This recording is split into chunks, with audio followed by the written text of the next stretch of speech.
Good evening, and welcome to the Now That You Mention It podcast with Roll, Jay, and RJ. I'm Roll. I'm Jay. And I'm RJ. I want to start by thanking all of our viewers for watching, and for any new people checking us out, welcome. We want to please ask that you subscribe and click the bell for notification, as well as follow us on our Facebook, Instagram. If you don't have the time to commit to watch our videos, we completely understand. Please check us out on our Spotify, Apple Podcasts, and Podbean. Before we get started in tonight's show, I want to make an announcement. We're going to do a movie review tournament, kind of like March Madness, if you will, starting next month. So we're going to be posting on our social media as well, asking for your input and, kind of involving you guys in the show that we produce. So keep an eye out for those posts. And how's it going, guys? Going well. Good, man. Going very well. Yeah.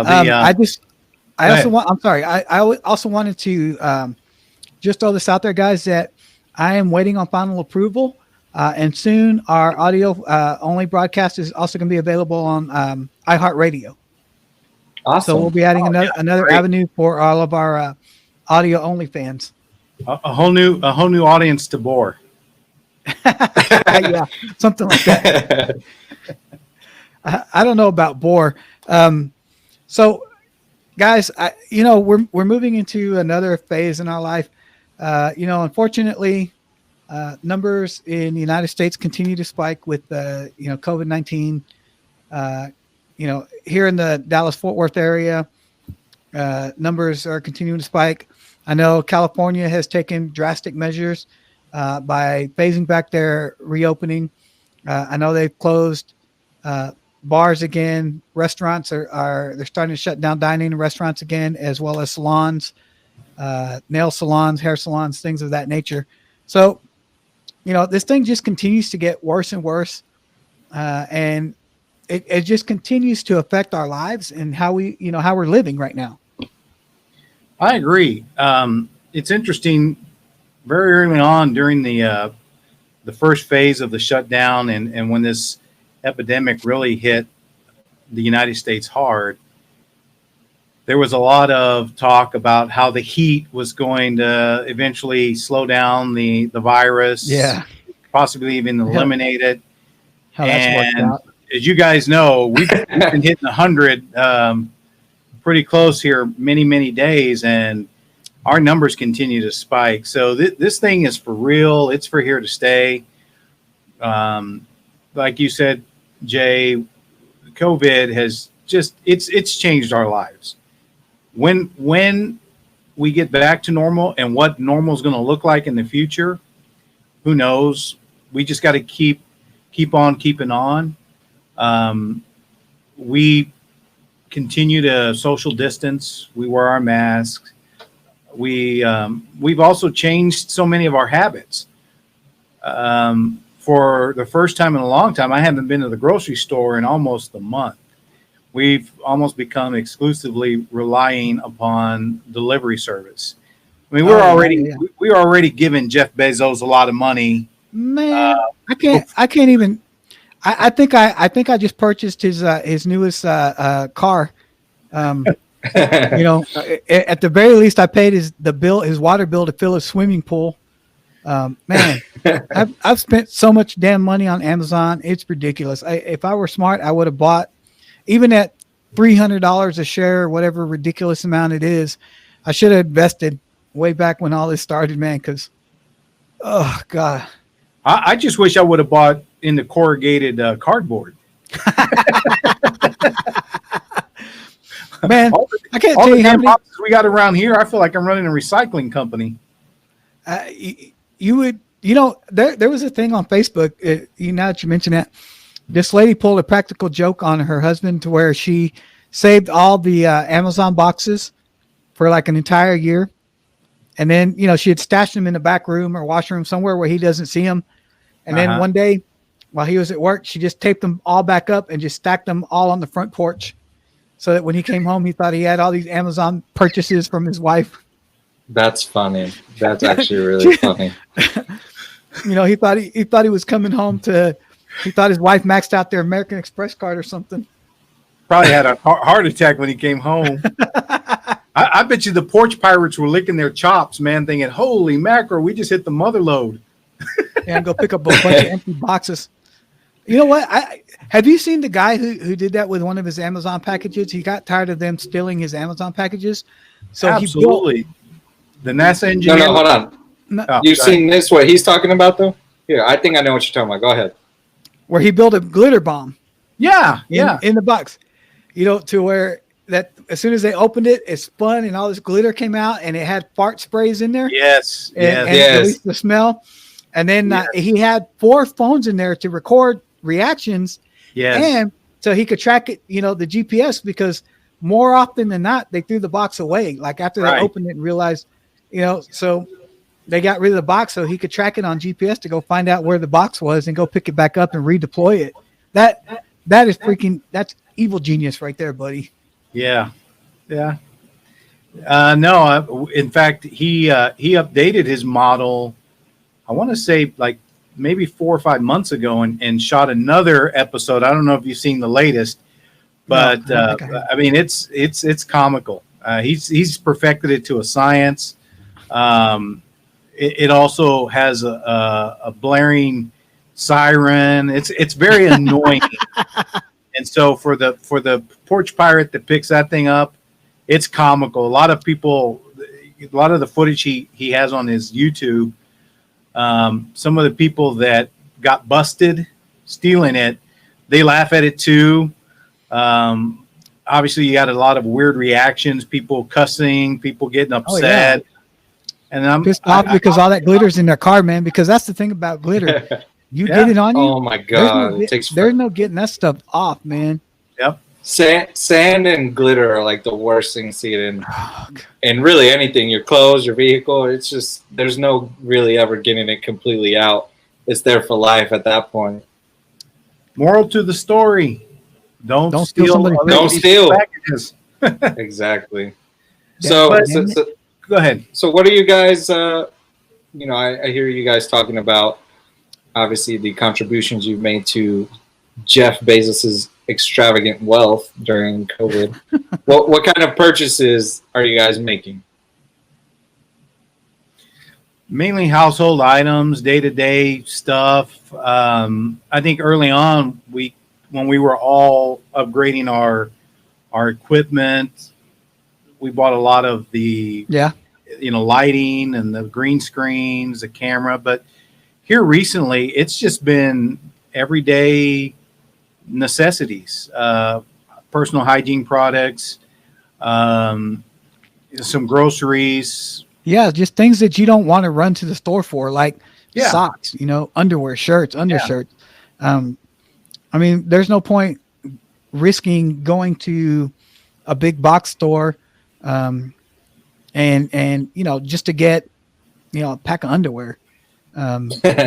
Because you can get all that stuff on Amazon now. Everything. That's the thing, man. We're to the point in our lives where everything is available online. If you don't want to go to the store, you don't have to go to the store. No. I mean, if you want to live your life like a hermit, you never have to leave your house again ever. You just, if you got the time and the money to sit back and just order stuff, everything on Amazon, grocery delivery, everybody offers it now. Walmart offers it. Albertsons and Kroger's offers it. Tom Thumb.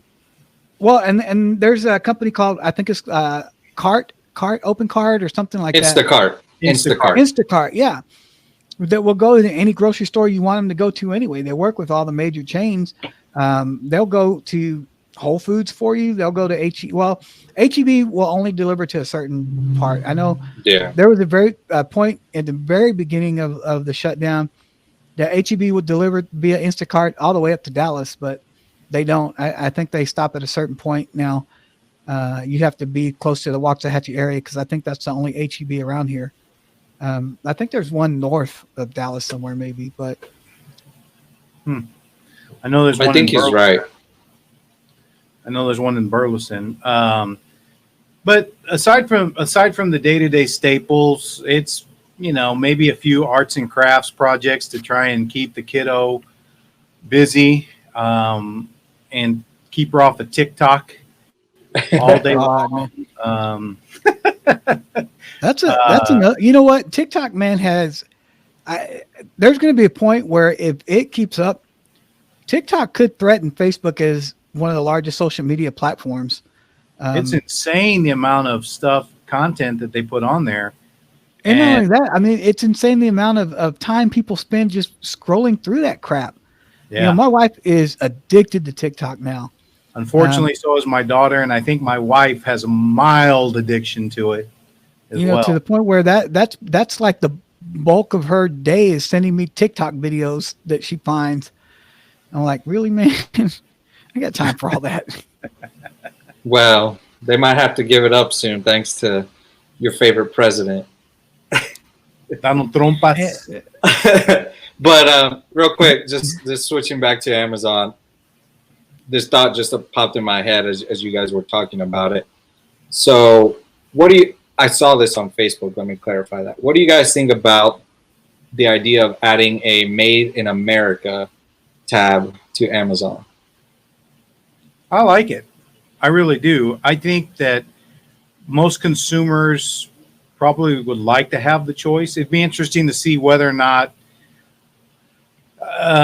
particularly when it comes to certain products, and people are working with tighter budgets right now, whether it's because they're unemployed or they're scaled back, they're furloughed, whatever.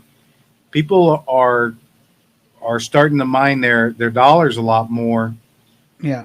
So, and it's still unfortunate, but China is still able to produce certain products for a fraction of what it would cost to develop, to manufacture or create or package here.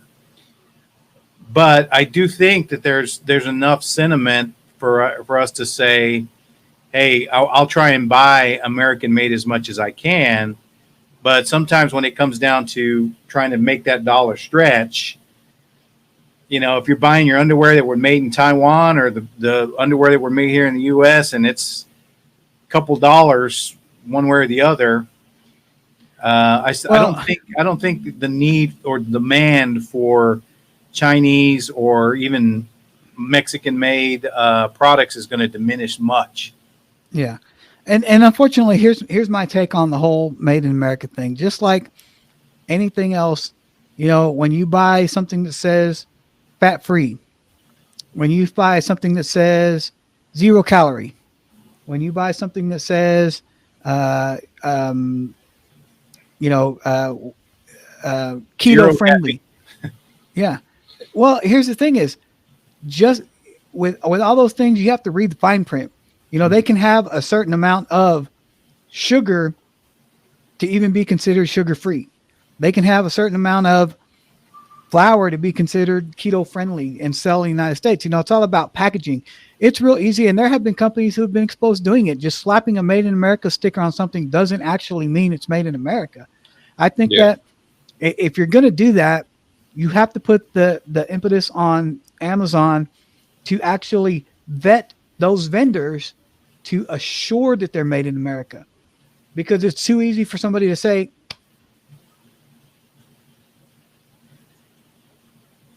yeah, no, I agree. I think I know where you're going with that. It is real easy to use counterfeit or even legitimate products, but they weren't made here, and you just slap a label on them, and you're then marking up the price to reflect the Made in America pricing when it was still sourced from Asia or Mexico, or you know, any number of these countries that are producing it for a fraction of what we do here.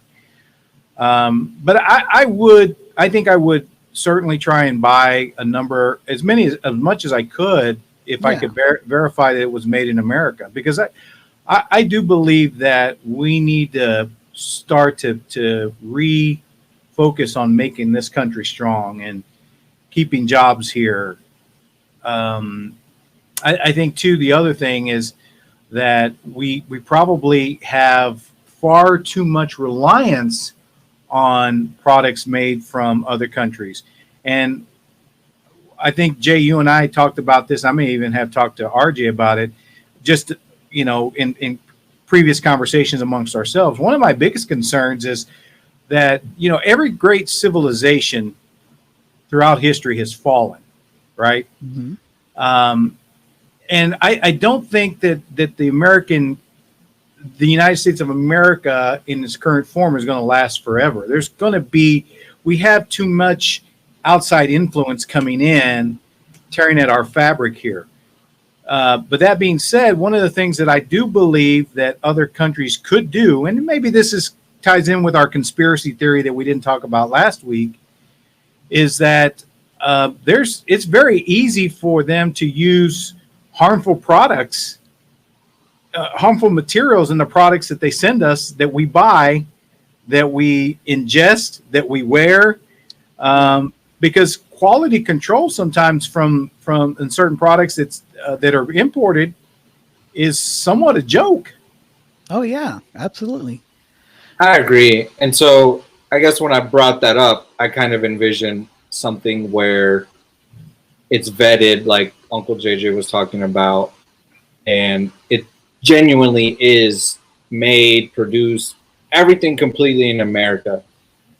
And the reason I think that we should have something like that, even if it's not Amazon that does it, is for that very reason you're talking about. I think as long as we have this huge national debt and we rely on so many of these other countries to produce a big chunk of the things we need in this country, that we're essentially dependent on them in a way. And so that's why countries like China, possibly even Russia, are being accused of interfering with the fabric of our government. Well, I think that unfortunately, like Roland said, our government is not going to last forever. It can't, because I think we're going to get to a point, and it may not even be in our lifetimes. It may be, RJ, your kid's lifetime. That our government is going to implode on itself, because I think as we start to get more and more divisive and more, that stigma of you have to be a Republican or you have to be a Democrat. I think we're starting to see that now, to where it'll even tear families apart. Yep. To where there's families now that won't talk to each other because somebody supports Trump and somebody doesn't, or somebody, supported Hillary and somebody didn't. And as our politicians continue to drive that into our head that you have to be one or the other, and there is no middle ground anymore, our government can't sustain that. It just can't. And at some point, it's going to implode.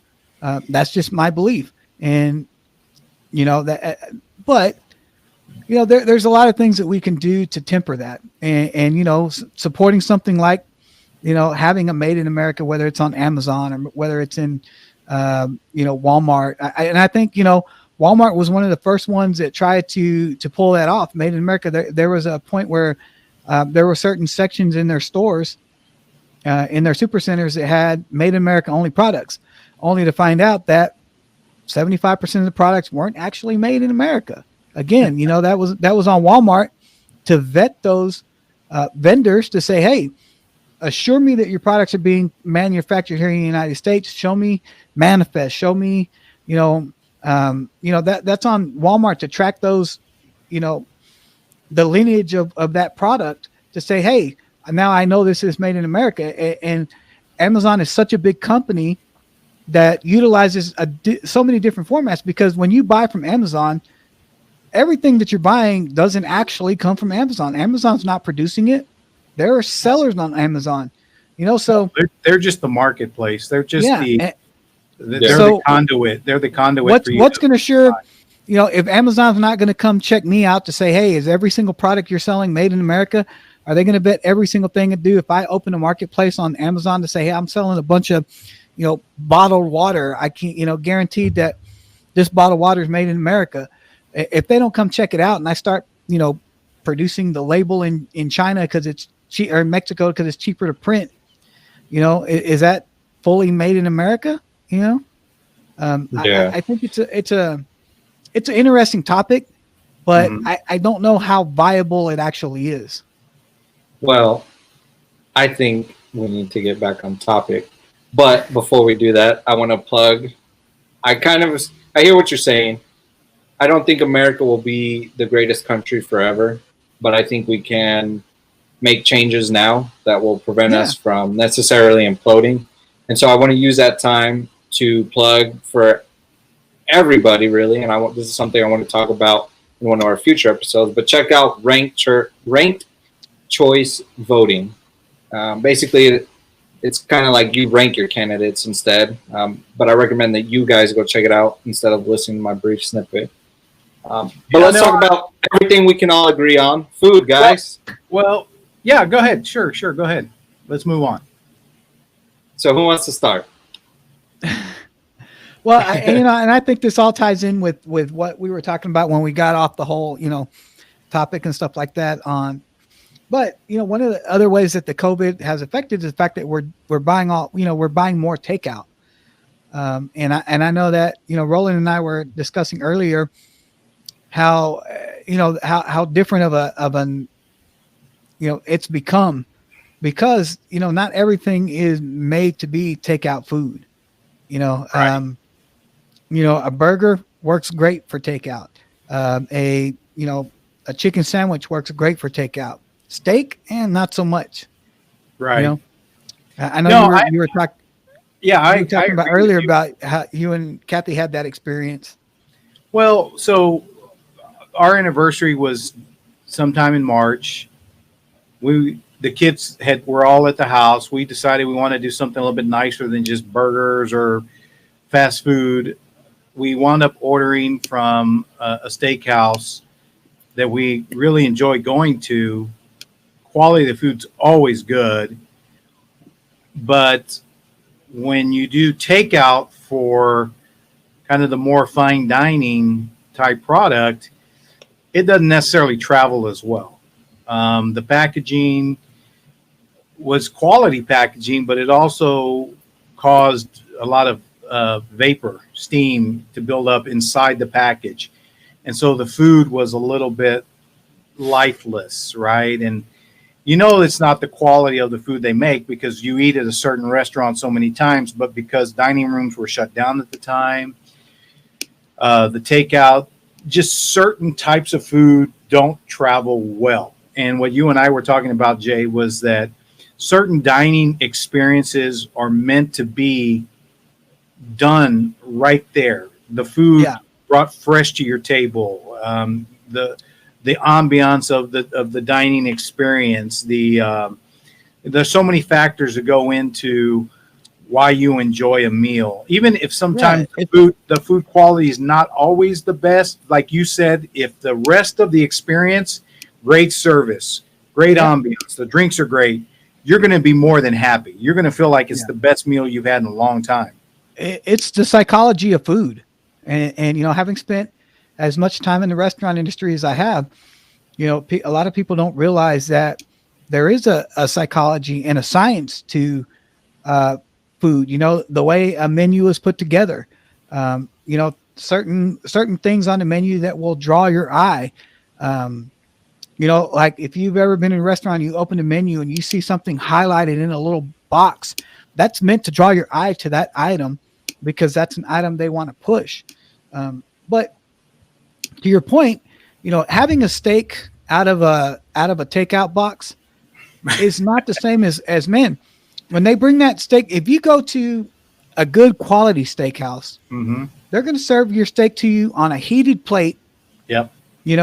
That it's going to come out almost sizzling, almost like, fajitas. When you go someplace that serves sizzling fajitas, right? The whole psychology behind that is when it comes out smoking and sizzling and making all the noise, that, oh my God, man, these fajitas are going to be off the hook because you listen to that sizzle. You don't get that when you take those same fajitas and throw them into a styrofoam container. Right. It's not the same thing. And there's a lot of really good restaurants that are really doing it the right way, man. Even desserts. My wife and I we went over to the pie shop over in Bishop Arts. Emporium Pies. What's that? Emporium Pies. Yeah, Emporium Pies. Have you guys been there since they done this whole shutdown thing? Not since they've done the shutdown. No, man, these guys have one of the best setups that I've seen as far as, because a lot of times when you go into a restaurant, that's the thing about being in a restaurant. You have to be adaptable. And so a lot of these restaurants haven't adapted well to the whole takeout / curbside model.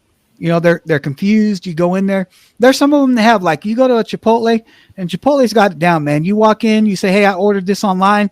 Their bag's already ready. Here you go. It's got a little tag on it. This is you. Boom, go. What Emporium Pies did was they took their front door, sawed it in half. They cut it in half so that when they open in the morning, they just open the top half of the door. The bottom half, they built almost like a bank safe to where, you have a drawer that comes in and out. Mm-hmm. All right. And they have a plexiglass, in front of where you place the order. Sure. And the only thing that comes out of that plexiglass is a little thing where you swipe your card. Mm-hmm. Right. So you go up, you order, you tell the girl what you want. She punches it into the POS system. She's like, okay, it's going to be this amount. They have a little card swipe outside. You swipe your card. If you're going to pay cash, you put it in the drawer. Then they go get your food. They put it in a drawer. They push it out to you. You take it out and you're on your way. It's already packaged and ready to go. Man, that was one of the slickest setups I've seen for takeout in a while, because like I said, a lot of places just haven't adapted to how the takeout is going to affect them. Sure. But I'd also argue that, with pies, it's a little different because you can bake many of a certain quantity and have it pre-packed. So your food is ready even before you show up to order. Whereas, kitchens that make stuff as you order it, some of them weren't designed for the takeout model. They were really designed for people to eat on premise. Yeah. And, but we've talked about this before. RJ and I, usually when we're out driving, one of the things we like to do is try taquerias from kind of all over different parts of town.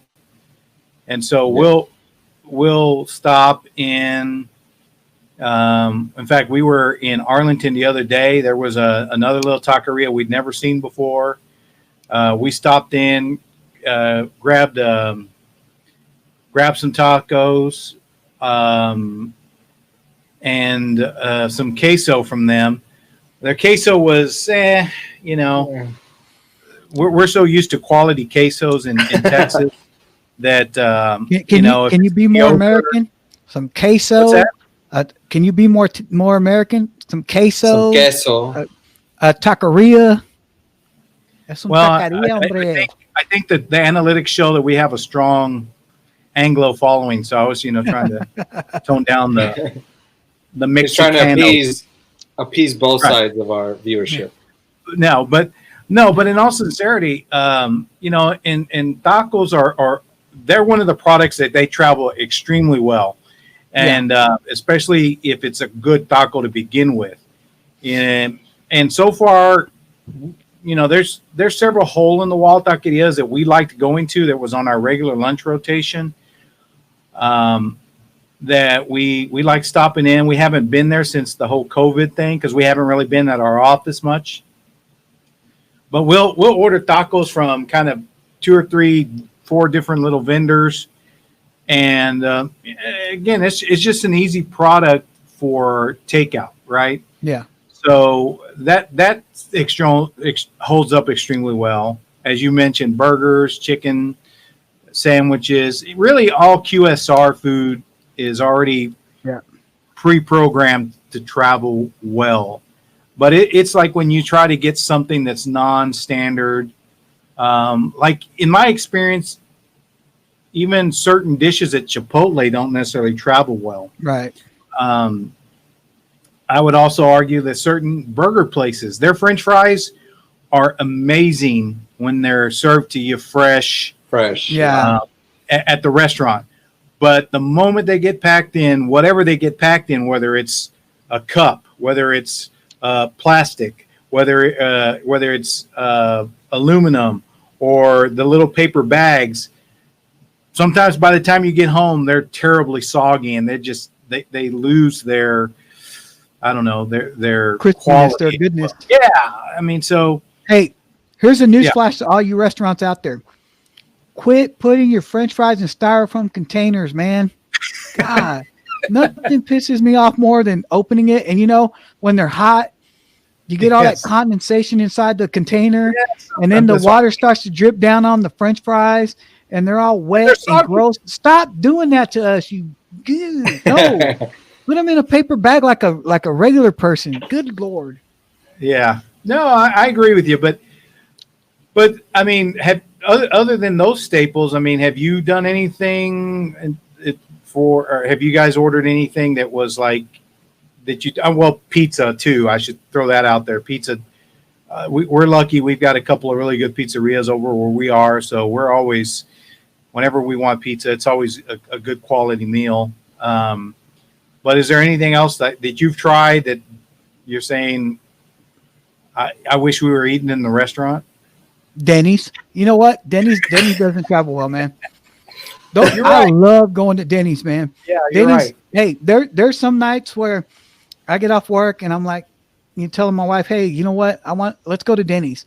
We'll go get some pancakes, 7:00 at night, whatever. There's nothing better than breakfast for dinner. Right. Yeah. But there's times where I picked up Denny's and, by the eggs and bacon, by the time you get them home, they're cold. Yeah. The pancakes are soggy. Yeah. You're like, man, I'd rather have this bring me the pancakes straight from the back window back over there, put them on my table when they're hot. Let me put some butter and syrup on them and I'm good. Mm-hmm. Well, sorry, I didn't mean to throw you out under the bus like that, Denny's. I agree. And that actually kind of goes pre-COVID. Since COVID started, I'd say to an extent, I've been trying to eat healthier. And so we've been doing a lot of home cooking. But on the food that I have ordered, one thing I'd say that probably is not meant to be, takeout is Benihana's. I've never been to. Who orders Benihana's takeout, dude? Man, it was near on the Uber Eats app, and I've never been to Benihana's, and we couldn't really figure out what we wanted that night. So I was like, we'll give it a try. Yeah. And we did it, and it wasn't bad. I gotta imagine I've never been to Benihana's before, like I said. So I have to imagine the amount of following and people that love going there. It's got to be better than that. It must have just been the fact that it comes in these containers, and like you guys are talking about, I know restaurants are trying, but I just can't imagine right now, especially for those people who are trying to be conscious about their dollar. I can't imagine ordering from Nick and Sam's, and No. I love Nick and Sam's. I've been there for my birthday, probably the best steak or one of the best, depending on who you ask. But I can't imagine ordering it for takeout. And it's not that, I'm shaming them or anything, but part of the reason you go there is, so you can get the experience, service, all that. And I know they're trying to make do just like everybody else. So, they're doing what they can. But, Benihana's is one of those things, like I was saying, the whole psychology of going to a restaurant. Benihana's is one of those things where it's all about the experience, man. If you've never been, you've never been to a Japanese grill at all? No, I've been to like Korean barbecue, but not a Japanese grill where they, flip the onion and egg and all. Yeah. Because that's what this is all about, man, is the showmanship. You're sitting around the hot, the hot skillet, the hot plate, the plate table, watching this artist, because that's what those guys are, man. They're artists. Put together a show for you and build your meal. And that's part of the experience and the fun of eating there is, man, when you get that bowl of rice hot off of the griddle there and just watching this guy flip an egg, like you said, into his hat, building the onion ring volcano or whatever that thing is, Yeah. and lighting that sucker up. That Benihana's is one of those places. It's all about the experience. But you're right, man. There's just certain places that it's not going to work out. And, I noticed that one of the places that it really didn't work out was for those NBA players in the bubble. Oh God. Did you see that picture? Is like the first meal they got on the plane or something like that? Yeah, I've seen. I'm active on Twitter, Instagram, so I've seen everything that's kind of going on over there.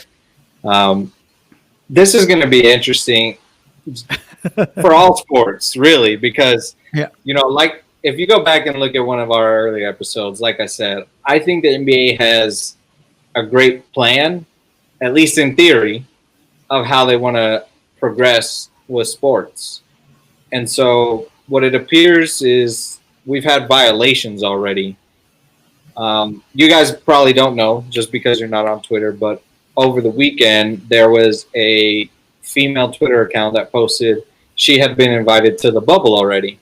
And it became this big story. And now, obviously the food was one thing, but shout out to my Mavericks. JJ Barea had nothing but good things to say. It seems like a lot of the Mavericks, honestly, have had nothing but good things to say about the conditions out there. Some people are saying, the rest of them that are complaining are a bunch of spoiled brats. Because look at who their owner is, man. Mark Cuban's hooking them boys up.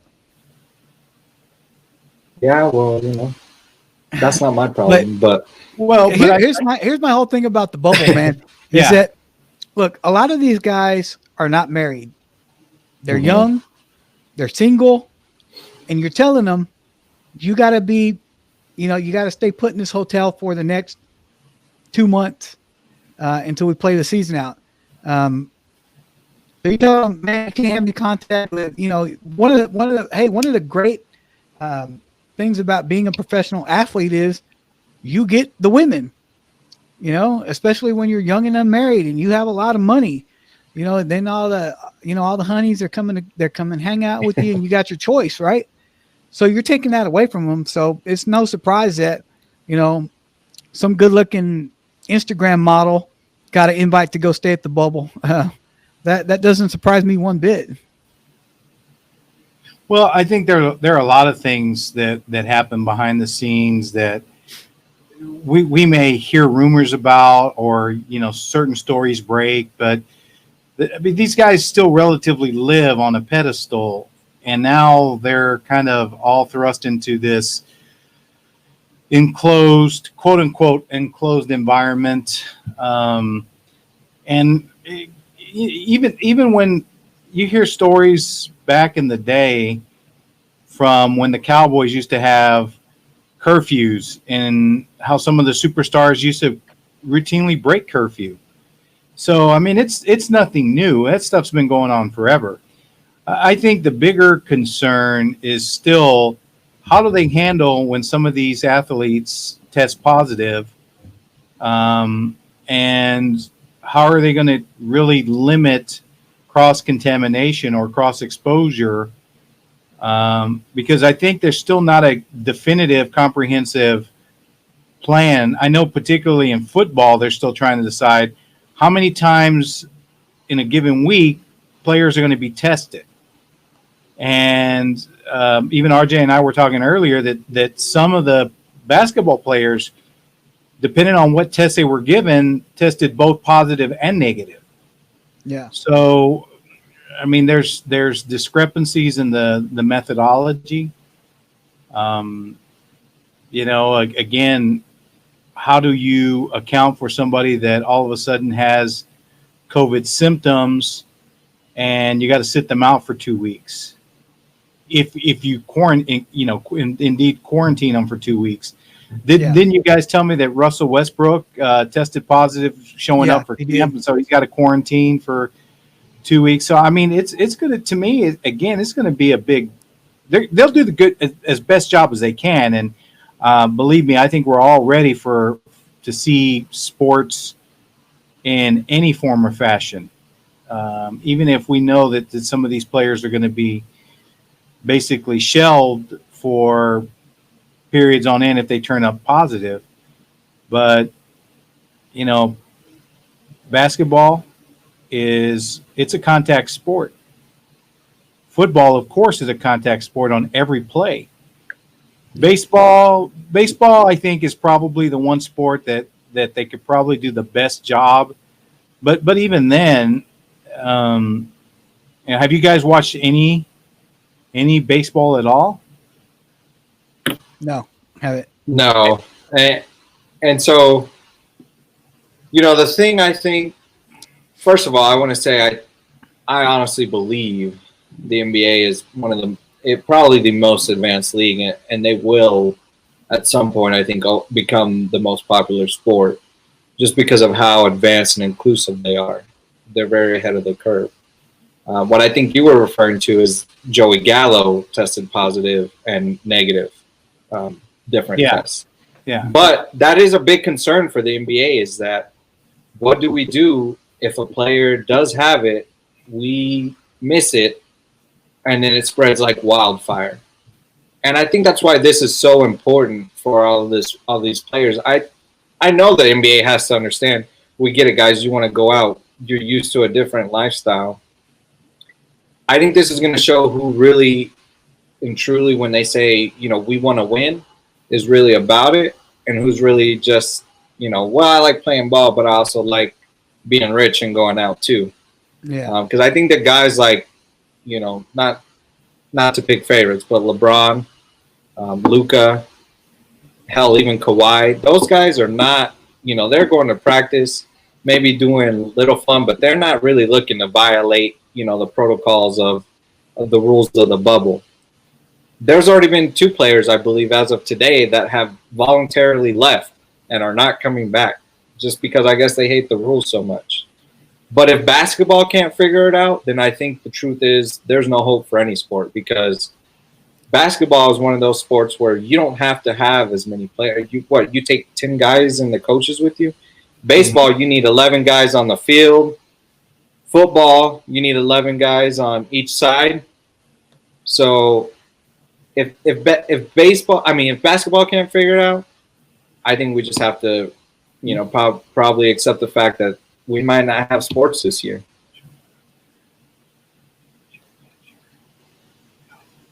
I think your numbers on baseball are wrong. There's only 9. Oh, well, you know what I mean. They have 40 minutes. You got to have the relief pitchers. Yeah. Oh, well, that's true top, too. Yeah. You know what I mean? So yeah, that's true. You're right. You got to. Basketball carries the least amount of people to travel. Slide, but since your dad threw you under the bus. I know. I was trying to figure out what he was doing. He was just always, he's trying to always undermine me and take my shine. Well, and here's the thing, about when you talk about players left voluntarily from the bubble, I think, when you have that psychology, when you put an NBA team in their city, in Dallas, there's only 25 men on the Dallas Mavericks roster, right? Mm-hmm. So in a city of 5 million people, when only 25 of them are special enough to be on an NBA roster, that's a big, plus for them. But when you put them in a bubble where they're all on the same level, everyone around them is an NBA player. Everybody around them is on that same level. So I guess the feeling is just not the same of being special anymore. And I think, that's where you get people that are like, don't want to follow the rules because they're not special there. Everybody, hell, down the, you may be Rudy Gobert, but guess what? Down the hallway in the next hotel, LeBron is over there. Right. The Lakers are staying in, the next hotel or whatever. I kind of see your point there, bro. But I think it's more than that, because honestly, those guys have to deal with bigger egos all the time, because there's only one LeBron James. There's only one, Luka. There's only, there's Giannis, whoever you want to say. Finite amount of the uber elite athletes, right? Everybody else they're still phenomenal athletes, but they're not LeBron. So I guess what I think is just the restrictiveness of the format, right? Because you're right. Those athletes feel special when they're at home in Dallas, but it's the fact that you're taking away probably 75% of their escape valve in being able to go and blow off steam and do whatever they do. And I think more importantly too, there's still however minute it is, there's still a level of uncertainty that you can't guarantee their safety. You can't guarantee their health. You can't, Right. You can take all the precautions in the world and they still might turn up sick. Now, Of course. these guys are world-class athletes. So the chances of them having serious symptoms are relatively slim. I mean, Right. these guys will probably, they're going to get the best medication, the best health care. So, I mean, they're not going to get sick or suffer, but the probability that infection could still linger in their bodies and then they wind up taking it home, that's the scary part, right? And no matter what we do, there's nothing worth our loved ones. And I think that's going to mentally wear on a few of them. Maybe not very many, but a few. And again, I think what you guys said, if you handcuff them so much, yeah, a lot of them are going to maybe react like spoiled kids and say, well, if you're not going to let me go do whatever the hell I want, then I don't need to play your game. I got money. I'll go ride this thing out somewhere else. Yeah, I think you're right. I mean, so just to give you guys some background, from what I'm seeing, at least on social media, especially through the Mavs Twitter, these guys do have freedoms to do some things. It's not like, for example, Luka, Seth Curry, Boban, a bunch of those guys have gone out on the lake. What are they again? Disneyland, Disney World? I don't know, whichever one it is. Yeah. But they've gone out fishing.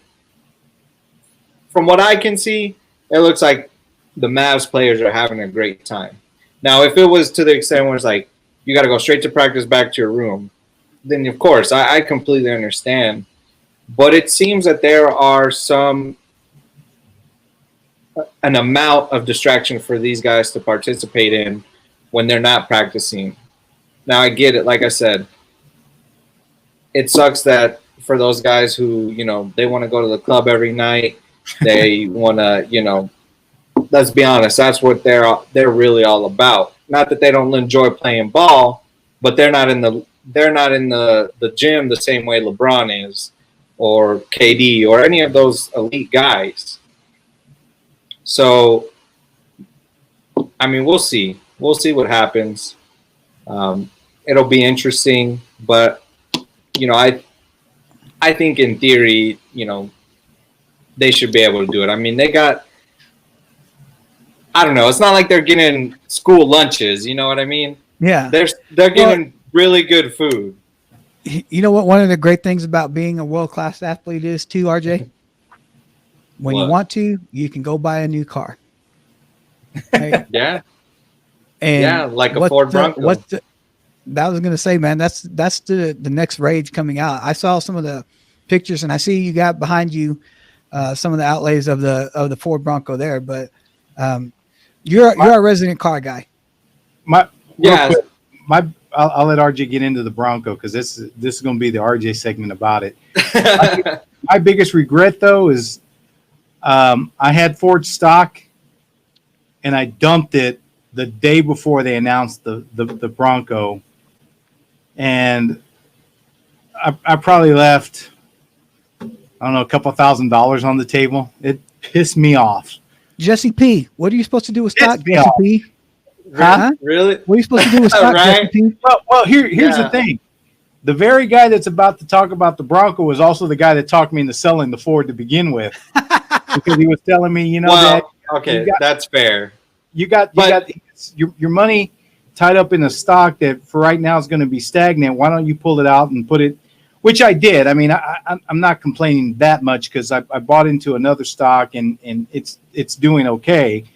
But I'm sitting there thinking, man, look at what happened from Ford just in the course of a week. It was like at $5 and I don't know, $5.85 today. It was almost $7 a share. And just on the news of the Bronco, and I was like, man, why did I listen to RJ? Okay, now hold on. now, RJ, First go of ahead. all, Talk about I Bronco. had stock earlier in the pandemic too. Before we talk about the Bronco, I'm just gonna say I was basing it off the history, right? If before COVID it was up to $20, I probably would have had a different view, but it wasn't that high. Anyways, so yeah, so I guess let's start off by talking about, how long has it been since the Bronco came out, guys? I mean, I think they had stopped 70s, making it man. by the time I was a kid. Yeah, so the 70s. Yeah. Okay, 70s was well, when the first style Broncos came out, and I think they stopped making them shortly, in the 90s. in the I think 90s. the Bronco took a big hit with the whole OJ thing, and I think that kind of killed some of the popularity of the Bronco. I don't think that's why. I don't either, but I can tell you that's probably the only, I guess, memory or really, what's the word I'm looking for? I guess, help me out, guys. I don't want to say memory, but That's probably the the only only collection that you really have of Bronco. of a Bronco is that. So I've seen pictures of the older models. I think I've even seen one in person. I think it looked nice.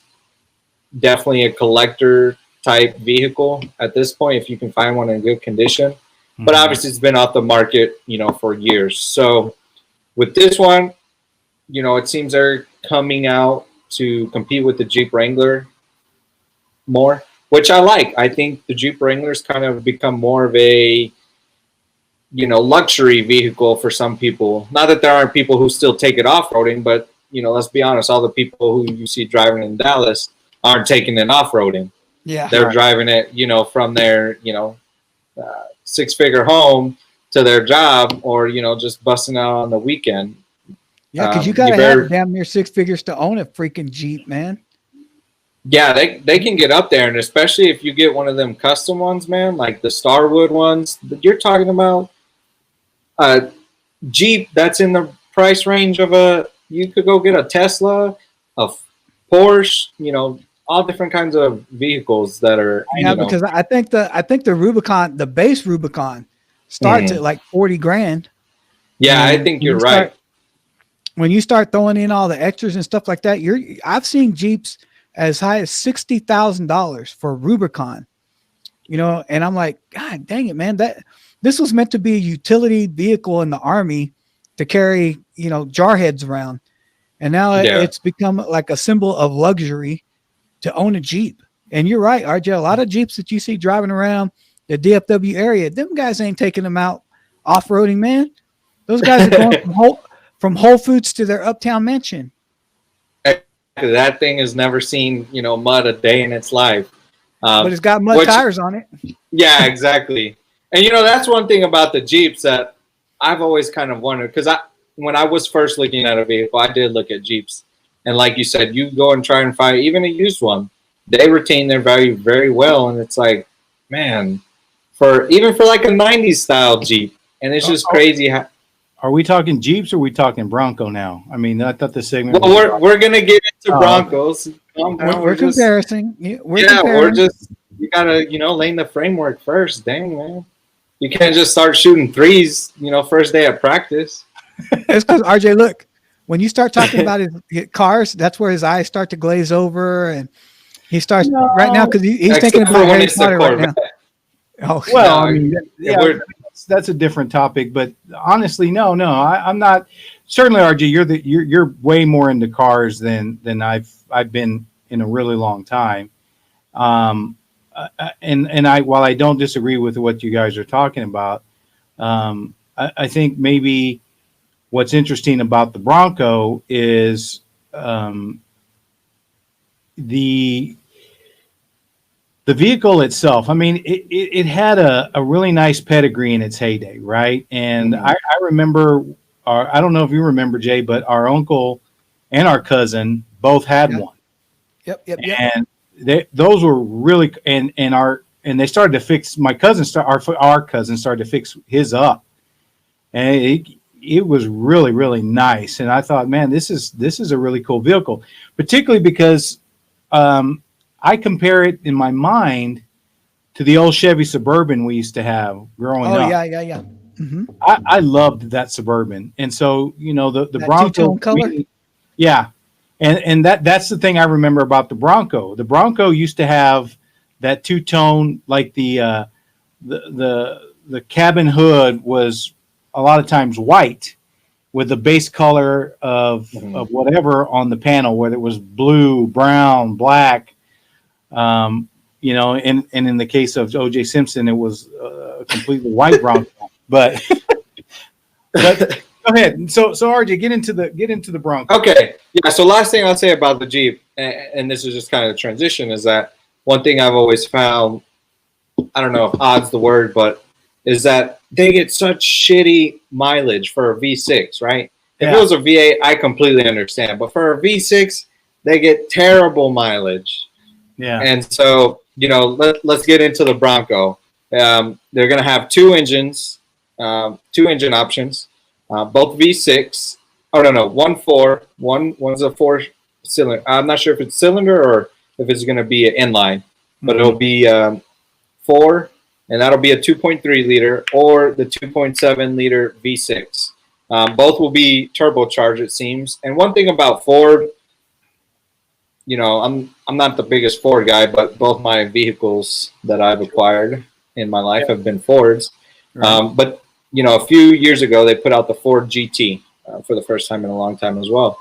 And that was a V6 platform, and everybody was kind of upset about it. But it was very fuel efficient while also being, fast. And I think that's the thing about Ford is that, they're able to produce these V6 engines.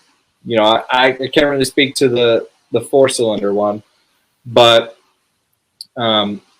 it's very fuel efficient. So, I haven't. That's one thing I don't have is what the MPG will be. But this thing looks like it's gonna be awesome, man. It's gonna have 4x4 as it should. Price range: the base model will start out at $29K. The fully loaded will be $60K. Which is if Uncle JJ's right, if the fully loaded Jeep version is 70, 75, you're talking about 10, 15K price difference. 2 transmissions, 7-speed manual or 10-speed auto. The auto will come with a trail control option for off-roading, 2-door or 4-door option. The 4-door is more expensive, which, I can't figure out why having 2 extra doors is about $3,500 more, but, that's beyond me. There'll be 3 different trims of the grille. I think 6 different trims total, and of course removable doors and tops. So we're looking at some pictures right here. I don't know why there's a Jeep advertisement, but I know that's exactly what I was going to say. You're all talking about Jeep, and Jeep is advertising on the same page where the Broncos pictures are. They're feeling the hurt, I guess. But this thing looks pretty cool in my opinion. I mean, for the base model, if you're really going to take this thing truly off-roading or, explore the wilderness, even if you're not going to go, if you just like to, go camping. Yeah, I like that grill a lot, man. It's going to be awesome. Yeah. It's going to be awesome, I think. And, man, look at that. That's crazy. Wow. How different it looks too is like I said, I can't really speak to what it was back in the day. In my opinion, it was somewhat maybe of a off-road, but it seemed more to be like an SUV vehicle rather than what they're trying to do here. So this interior is awesome. I know. Yeah, I agree. this. So I believe this is going to be the first edition package that you're looking at, which will be about the 60K, I believe. But I'd spend 60 grand on that. That's awesome looking. yeah, man, and it's going to come with some really cool features. I believe it. Oh, it has plugs for the people who do want to go off roading. Something that the Jeep doesn't have. If you go through water quite a bit, is apparently it has drainage plugs so that if you get water, you know, it'll drain out. Which, you know, that'll be very interesting to see. But you know, maybe we do an episode in the future, guys, on more cars, because that's, you know, that's definitely something I'm very kind of passionate about. But Yeah, I was kind of just scrolling through the pictures as you guys were talking. And I noticed that too, that, you know, I was off camera, and one of the things that struck me as funny was the fact that this is on a, you know, it's on a car website. yeah. But while they're showing all the pictures of the Bronco, the Jeep Wrangler is trying real hard, man, to try to pull the attention away. That's funny. Well, hell, man, like you were saying, even if you're right, a base model, you know, Wrangler or Rubicon for 40K, when you can go get the base model of this, if you're that into muddy and you really don't care about things like leather seats and, you know, you're going to get it dirty anyways. 10K, you know, I think 30K is a lot more affordable for people, I think, than 40K. In my opinion, I'm just saying. This one looks bad, man. I like this color. So it also kind of. That mean you're going to sell old red, Jay, and go get you a Bronco? I mean, I gotta talk my wife into that first. He's got to talk to his financial consultant. There you go. Not so much my financial consultant as my financial restriction. There's not a whole lot of consulting going on there. It's pretty much yes or no. You know, the other thing man. Wow. I'll say about this for these more upgraded packages, like the $60,000 one, to me it does kind of have that Range Rover-ish type feel too. Yeah, it does. If you get that, you know, that high end one. So, you know, and obviously I think Range Rovers these days are going for at the minimum 80K. You know, I couldn't really tell you because I don't look at them, but I'd be surprised if they went for 80, probably 90, honestly. I looked into buying one. Yeah, they're not cheap. Yeah, and so I mean, and, you know, and the bad thing about Range Rovers is the maintenance on them. You know, I talked to you where I work. We have a mechanic who works next door, and I was talking to him about it when I was thinking about actually buying one, and he said, "Man, don't waste your money on a Range Rover." He said, because when it breaks down, that thing's going to be in the shop forever. It's going to cost you an arm and a leg, and it's just not worth it. These look like, man, they're pretty durable. Man, look at that. Storage underneath the chair. Man, that is awesome. I think RJ sold me already. Man, I'm telling you, you got a good one. Like I said, I'm not the biggest Ford guy, but Ford is doing some great things, but also, I want to give a shout out to Dodge. They're doing some great things. I think they're killing the game right now. They just announced the SRT Hellcat Durango, which will be, you know, that's a 3-row seater with a supercharged 6.2 liter engine in it. Probably way more expensive than this thing, but still, I think Dodge for a while now has been killing the game. But Ford's also doing some good things out there right now. Yeah, that's amazing. That's pretty awesome, man. That thing's pretty cool. I might have to start considering it now. I'm telling you, look into it, man. How much is the OJ package?